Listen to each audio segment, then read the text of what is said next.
What's going on there, gamers and gameheads and everybody in between? Y'all already know the deal because y'all already know the spiel. But that being said, is there some sort of secret 80% race going on between every expo, convention, tournament, and tech industry get-together to see who can get themselves canceled twice within the same calendar year? And one of them can only be COVID? Because I'm trying to figure this thing out here. I'm trying to understand how E3 thought it was a good idea to try to follow in the footsteps of EVO. Now, while the crime is nowhere near egregious as what's going on over there at EVO, but this is just silly. There was no reason for this to even happen because for those of you who don't know, E3 decided they were going to retweet an article. They were going to try to get one of those articles that virtue signal to the public.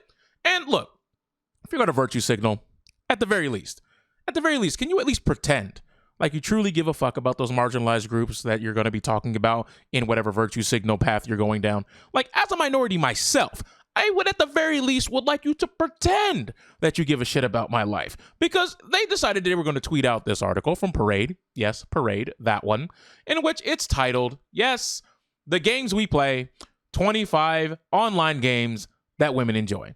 Not only is this typecasting women, but they start off very strong with the whole, hickory dickory. Girls love gaming just as much as men. Look, we're in 2020. If you haven't grasped that concept by now, then you might have something wrong up here. Yes, women love video games of all genres. This is not something that needs to be regurgitated to you for the umpteenth time. But for those of you who are somehow out of the loop and your roommate is Patrick Star because you're living under a rock, now you know.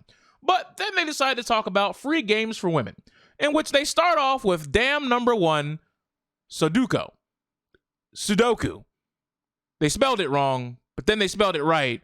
So I was thinking, oh, well, maybe this is a very specific game of Sudoku, which spells it wrong. So you would click the link, and it takes you to a game that's actually just called Sudoku, that's just regular Sudoku. So, like, I'm not really here to argue semantics, but how are you going to start off this list where you're supposed to be, quote-unquote, caring about a particular marginalized group, and then you can't even bother to proofread your own shit when the word is spelled correctly right next to the word that's spelled incorrect? I don't know how you do that, but somehow you found a reason to do that. However, most of these games are not even games that are very specific to anyone, because anyone can play Sudoku, because Sudoku is just a game. I'm not really understanding how we got here. But they talk about free games for women, and, they're talking about, like, Candy Crush, all these type of mobile games, but then they talk about Animal Crossing New Horizons. That game that you need a Switch for? That game that's, $59.99, which they say it is right there, but it's under free games for women, $59.99. You see how, like, they didn't even give a shit to even be consistent and coherent within their own rules of the thing that they wrote? Somebody got paid to write this, ladies and gentlemen. Someone got to open up a paycheck. They got to see a pay stub go through their bank account electronically for this. That's just crazy to me. Then they bring up Overwatch, once again, game you got to pay for. Then they bring up Solitaire, yes, the game with the deck of cards. I don't understand how this is a game for quote-unquote women. Now, that being said, they said free games for women, and they're talking about 25 online games that women can enjoy.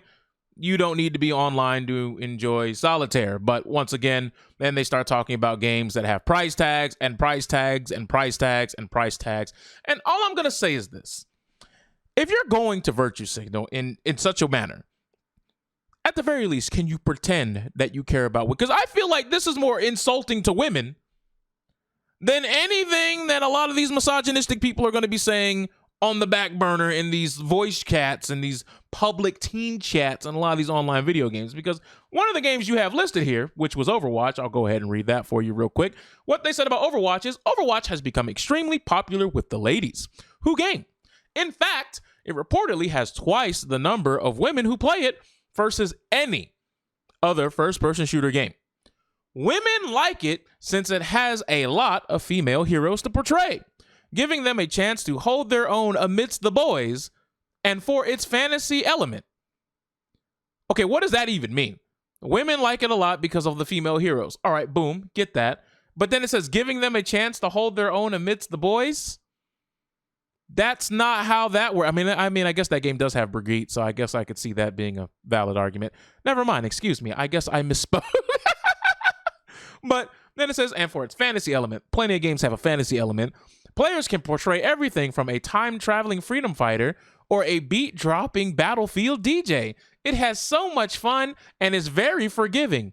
Well, until you start paying competitive. Jokes. Pro gamer Alex Lee, who plays under the moniker Motorcycle Cat.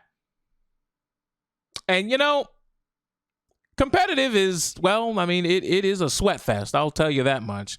But at the end of the day, any game can be played by anybody. Last I checked, you don't go look at the ESRB and it says, that's a male game right there. It's rated M for male. Got to put that back on the shelf. That's not how that works. That's not how that works. This is ridiculous. This entire list is ridiculous. And why is it that out of the 25 games, most of them have price tags? Some of them even have subscription services of up to $30 a month. Then they start talking about Tetris and Drawful 2. Like, it's like this list is saying, hey, ladies, stay away from competitive games because that's not your space. Even though you just mentioned a competitive female gamer who kicks a lot of ass in Overwatch in your God-forsaken article itself. How? How did we get to this juncture? How? I have a lot of questions that I would like to have answered at some point. At some point. Can I get them answered, please? At some point? At some point. I don't understand how I don't understand how the ball was dropped to such a colossal degree here. This is hilarious. To me, anyway. But really? Really? Are you trying to say that women shouldn't play competitively? And you just take jabs at competitive sessions? Because, you know, the only time you really mention competitive anything is when you were talking about Overwatch. Like, I'm trying to figure out, like, you know, who's this article even for?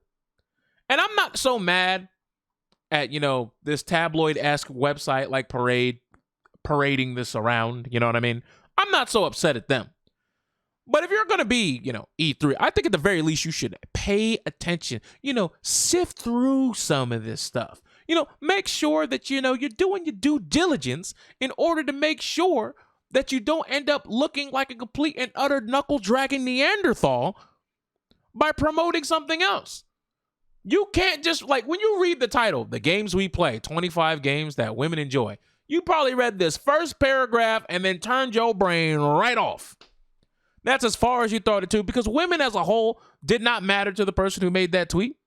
And if they did matter to the person who made that tweet, well, let me just tell you this. They didn't matter enough for you to actually wonder if this article had anything to do with portraying whatever narrative it is you wanted to throw towards your consumer base on Twitter. And if you hold the people that, well, follow your accounts in such low esteem, why give a fuck in the first place? Don't get me wrong. This is a really silly, this is a non-issue, silly-ass article, but like how? Like, people get paid to run these social media accounts. People get paid to write articles like this. And so many of us in America are collecting unemployment checks right now. It's crazy, bro. It's crazy. But I do find the funniest thing out of all this is that at the end of the day, women gave this tweet so much backlash. Not only has E3 apologized for the tweet, they removed the original tweet.